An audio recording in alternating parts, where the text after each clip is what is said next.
Hello friends, आज की video में हम लोग डिटेल में डिस्कस करेंगे मॉडर्न हिस्ट्री का एक बहुत ही इंपॉर्टेंट टॉपिक जिसका नाम है सेकेंड कार्नेटिक वॉर। सबसे पहले देखते हैं सेकेंड कार्नेटिक वॉर का बैकग्राउंड। मुगल बादशाह औरंगज़ेब के रूल के दौरान मुगल एम्पायर अपनी पीक पर था। पूरे देश में मुगल परचम लहरा रहा था। इतने बड़े एम्पायर के एडमिनिस्ट्रेशन के लिए उसने कई सारे प्रोविंसेस में अपने गवर्नर्स नियुक्त किए हुए थे और इन प्रोविंसेस के आसपास के जो एरियाज थे उन्हें सूबा कहा जाता था। उन सूबों में सब गवर्नर्स या फिर कहें कि डेप्यूटी गवर्नर्स हुआ करते थे जो प्रोविंसेस के गवर्नर्स को रिपोर्ट करते थे। बट मुगल एम्परर औरंगज़ेब की 1707 में मृत्यु हो गई और मुगल साम्राज्य लड़खड़ा गया। मुगल एम्पायर को कमज़ोर पड़ता देख कई सारी प्रोविंसेस के गवर्नर्स ने खुद को प्रोविंस का निज़ाम घोषित कर दिया। ऐसे स्टेट्स को सक्सेसर स्टेट्स भी कहा जाता है। ऐसा ही एक सक्सेसर स्टेट था हैदराबाद, जहाँ के गवर्नर ने 1724 में अपने आप को हैदराबाद का निज़ाम घोषित कर लिया और टाइटल लिया निज़ामुल मुल्क आसफ जहाँ फर्स्ट का। हैदराबाद के आसपास और भी सूबे थे जिन पर मुगल काल में डिप्टी गवर्नर्स नियुक्त हुए थे और जो आसफ जहाँ फर्स्ट को रिपोर्ट करते थे। ऐसा ही एक सूबा था कार्नेटिक। कार्नेटिक में उस समय डेप्यूटी गवर्नर थे मोहम्मद सैयद। आसफ जाह फर्स्ट ने उसे कार्नेटिक का नवाब बना दिया और टाइटल दिया सादतुल्ला खान फर्स्ट का। इस तरह हैदराबाद में आसफ जाही डायनेस्टी की शुरुआत हुई और कार्नेटिक में नव्यत डायनेस्टी की। सादतुल्ला खान फर्स्ट का कोई बेटा तो था नहीं, इसीलिए उसने अपने भाई गुलाम अली खान के बेटे दोस्त अली को गोद ले लिया।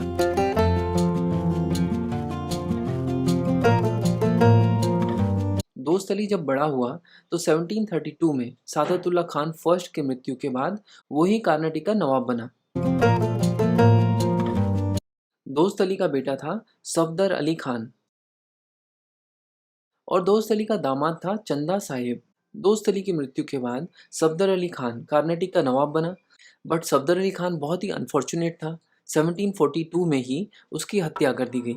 अब प्रॉब्लम ये थी कि सफदर अली खान का बेटा अभी बहुत छोटा था और उधर चंदा साहिब को मराठा उठा कर ले गए और अब चंदा साहिब जो है वो छत्रपति शाहू जी के बंदी थे। तो अब चंदा साहिब को तो नवाब बनाया नहीं जा सकता था। बड़ी ही दुविधा का समय था। ऐसी सिचुएशन में हैदराबाद के निज़ाम आसफ जाह फर्स्ट ने इंटरफेयर किया। आसफ जाह फर्स्ट ने कहा कि कोई दिक्कत की बात नहीं है, इस बच्चे को ही आप नवाब बनाइए। तो ऐसा ही हुआ। ये बच्चा जो सादतुल्ला खान टू था वो कार्नेटिक का अगला नवाब बना। बट साथ ही साथ आसफ जाह फर्स्ट ने अनवरुद्दीन को कार्नेटिक का प्रतिनिधि नियुक्त किया जब तक कि सादतुल्ला टू बड़ा नहीं हो जाता।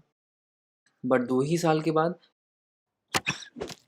यानी जुलाई 1744 में सादतुल्ला खान टू की भी हत्या कर दी गई और इसी के साथ कार्नेटिक के नवाबों की पहली डायनेस्टी नव्यत डायनेस्टी खत्म हो गई।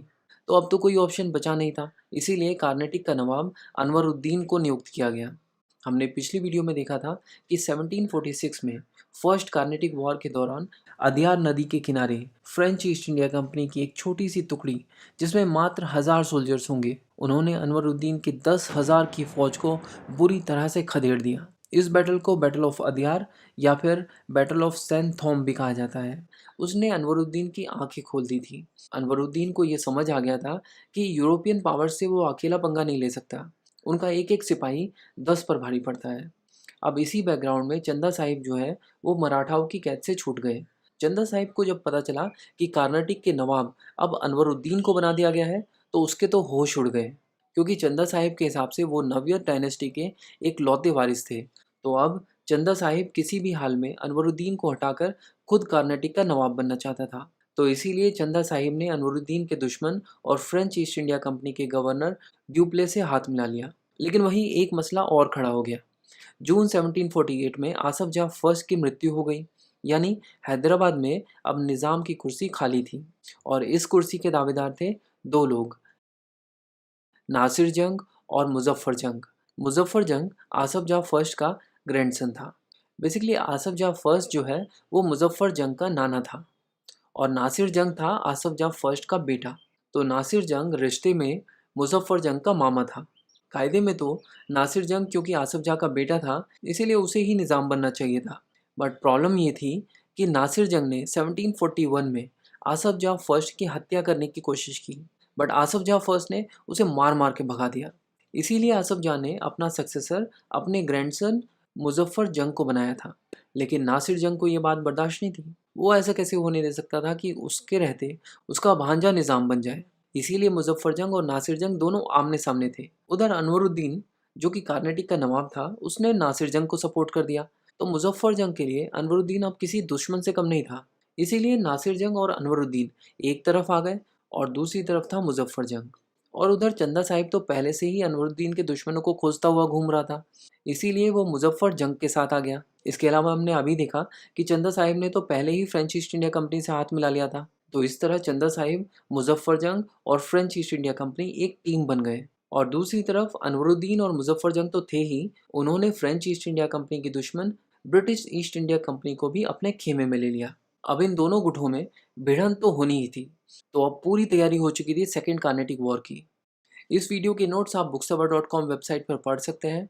माइंड मैप के लिए आप बुकसवा को टेलीग्राम पे फॉलो कीजिए। बुकसवा चैनल पर हिस्ट्री की बहुत सारी वीडियोस अवेलेबल हैं, आप उनको भी देख सकते हैं। मॉडर्न हिस्ट्री की प्लेलिस्ट में आपको ईस्ट इंडिया कंपनी के आने से इंडिया की आज़ाद होने तक की सारी वीडियोज़ मिल जाएंगी। आपको अगर ये वीडियो अच्छी लगी है तो इसको लाइक करें, दोस्तों के साथ शेयर करें और ऐसी ही और वीडियोज़ को देखते रहने के लिए बुकसवा चैनल को सब्सक्राइब करें। फिर मिलेंगे एक नए टॉपिक के साथ। Thank you so much for watching बुकसवा।